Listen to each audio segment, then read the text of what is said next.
Գյորջյան Կասկադ 60 ամիս փուլային վճարում բազմաթիվ առավելություններ։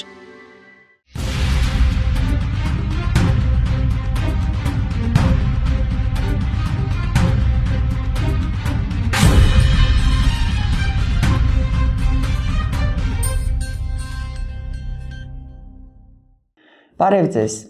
Քաղաքացիական պայմանագիր կուսակցությունը ամսասկզբին հրապարակեց իր նախընտրական ծրագիրը։ Իհարկե, բացի անպագորգոր խոստումներից եւ լավա լինելու սկզբունքից, այն պարունակում է մի շարք մանիպուլյատիվ եւ ապատեղեկատվական կետեր, որոնք ես առաջարկում եմ այսօր վերլուծենք։ Մանիպուլյացիա թիվ 1, երբ որ ընթացքը մեզ մատուցվում է որպես տեղի ունեցած փաստ։ Խոսքը գնում է խաղաղության օրակարգի արդեն իրականացման մասին, երբ որ փաստացի մենք ունենք անավարտ բանակցություն, ճանապարհային քարտեզի բացակայություն, երաշխիքների եւ երաշխավորողների բացակայություն, գոյություն ունի ինչ որ անհասկանալի գործընթաց, որի վերջու ավարտը չի երևում, բայց սա մատուցվում է մեզ որպես փաստ։ Սա անընդունելի է, որովհետև քաղաքացիական պայմանագիրը փորձում է մեզ իրենց իղձերը եւ ցանկությունները ներկայացնել որպես իրականություն։ Սա իհարկե ունի իր էֆեկտը ընտրողի վրա, որովհետև ընտրողի մոտ նա հանում է այդ տագնապի զգացողությունը, անորոշության զգացողությունը, սակայն երբ որ դուք անդրադառնում ես կոնկրետ հարցերին, ով է անելու, ինչպես է լինելու, ով է երաշխավորելու, կարևորը երբ է լինելու, հա, այդ հարցերի պատասխանը գոյություն չունի, որովհետև փաստը գոյություն չունի։ Տեղում կա անհասկանալի ռիսկերով լի ընթացք։ Երկրորդ մանիպուլյացիան դա Արցախի հիմնահարցի ապաքաղաքականացումն է։ Երբ օրակարգից դուրս է գալիս ինքնորոշման խնդիրը, վերանում է ստատուսի հարցը եւ այդ ամենը վերածվում է մարդասիրական հումանիտար խնդրի։ Այսինքն քաղաքական կոնֆլիկտը վերածվում է սոցիալական խնդրի,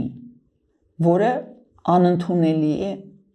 ստեղծված իրավիճակում։ Եթե 2021 թվականի նախընտրականի ժամանակ նրանք խոսում էին կոնֆլիկտից, ապա հիմա խոսում են օգնությունից։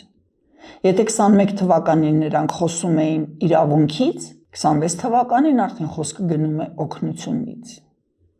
Եթե 26 թվականին նրանք խոսում էին սուբյեկտից, ապա հիմա խոսքը գնում է շահառուի մասին։ Այսինքն նրանք փորձում են օրակարգից հանել քաղաքական վեճերի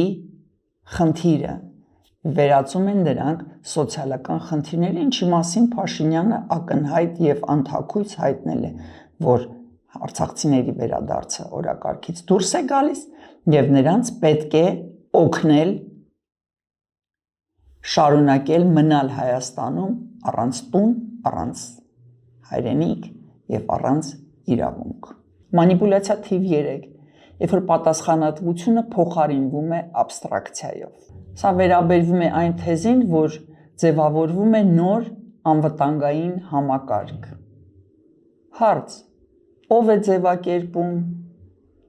ինչպես է ձևակերպում, արդյոք հաշվառված են ռիսկերը, ինչ ժամանակահատված է անհրաժեշտ, որ այդ ձևավորումը ավարտվի։ Այդ հարցի պատասխանները իհարկե ոչ ոք չգիտի եւ չգիտեն հեղինակները այդ թվում։ Եվ այդ աբստրակտ ձևակերպումների շնորհիվ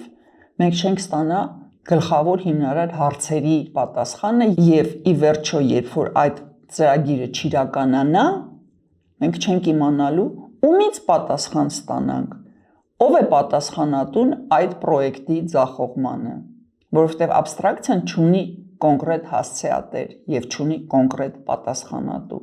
Դա շատ գեղեցիկ է հնչում, սակայն հողի վրա, պրակտիկայի վրա դա չունի ոչ իրականացման նախադրյալներ, ոչ ձախողման պատասխանատու։ Մանիպուլյացիա թիվ 4. Պատճառի եւ հետևանքի խեղում, այսինքն երբ որ պատճառը եւ հետևանքը տեղափոխվում են։ Փաշինյանը մեզ փորձում է համոզել, որ իրական անվտանգությունը հնարավոր է միայն տնտեսական զարգացման եւ բարելավման պարագայում։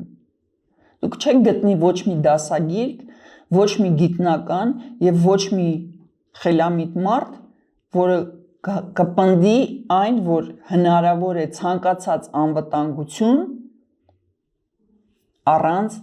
լուրջ անվտանգային համակարգի։ Հակառակը տնտեսական աճը եւ բարեկեցությունը հնարավոր է միայն եւ միայն ամուր անվտանգային համակարգի ներքո եւ երբեք հակառակը։ Ձեզ ամենապարզ օրինակը Դուբայ է, որտեղ սևեռվել էր ամբողջ աշխարհի փողերը, որը իրոք գրանցեց աննախադեպ ամենայնպես վերջի տասնամյակների ժամանակահատվածում տնտեսական աճ, սակայն չմտածված անվտանգային համակարգը բերեց նրան, որ Դուբայը մի քանի շաբաթում կորցրեց իր այն տեսքը, որը մենք գիտենք։ Միանգամից գումարները սկսեցին հետ քաշվել եւ Դուբայը կորցրեց իր տնտեսական հմայքը։ Այսինքն այն բանաձևը, որը Փաշինյանը մեզ ուզում է համոզել, որ եթե տնտեսությունը աճի, ապա անվտանգությունը ինքնաբերաբար կձևավորվի, դա ոչ միայն սուտ է, այլ նաեւ վտանգ։ Չկա անվտանգություն, չկա փող, չկա տնտեսություն, որտեղ ոչ մի լուրջ ներդրող չի ներդնի իր գումարները այն տարածաշրջանում, որտեղ կա պատերազմի վտանգ եւ գոյություն չունի անվտանգային համակարգ։ Սա խոսում է Փաշինյանի ոչ միայն անգրագիտությունի մասին, այլ վտանգավոր ստի եւ մանիպուլյացիայի։ Եվ վերջի ամենատհաճ մանիպուլյացիան դա կորուստների հետ համակերպումն է։ Երբ որ Փաշինյանը խոսում է ռեալ Հայաստանի մասին եւ թվարկում է այն կարևոր արժեքները, որից մենք պետք է հրաժարվենք, որ այդ ռեալ Հայաստանը ձեռք բերենք, նա մի շատ կարևոր բան է մեզ փորձում հասցնել, որ նախկին եւ հիմնարար նպատակներից հրաժարվելը դա ռացիոնալիզմ է։ Եվ միայն այդ բանաձևի ներքո մենք կարող ենք ձեռք բերել ռեալ Հայաստանը։ Դրա բուն նպատակը կայանում է նրանում, որ Փաշինյանը փորձում է մեր կորուստները ոչ միայն արժեզրկել, այլ նաև հակառակը փորձել համոզել, որ առանց այդ կորուստների հնարավոր չի կառուցել Հայաստան եւ կորուստները դա փառք է եւ բարի է Հայաստանի համար, ինչը անընդունելի է, որովհետեւ մի իշխանություն, որը փորձում է ինչ որ մի բան կառուցել հրաժարվելով կարևոր արժեքներից, հրաժարվելով երիտասարդությունից, հրաժարվելով անվտանգությունից, այդ ինչ ռեալ Հայաստանի մասին կարող է խոսք գնալ։ Մնաք բարով։